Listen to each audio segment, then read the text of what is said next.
ما خواهشمنده که شما کشایده که ما خرید کنیم یا چیز زندگی نبریم موخی چیه تاری محکمی کنیم.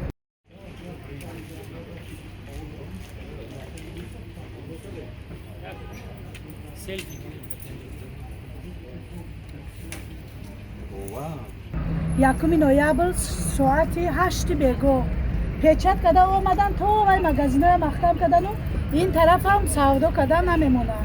3 روز شدی موادای خوراکا همش ویران میشوند.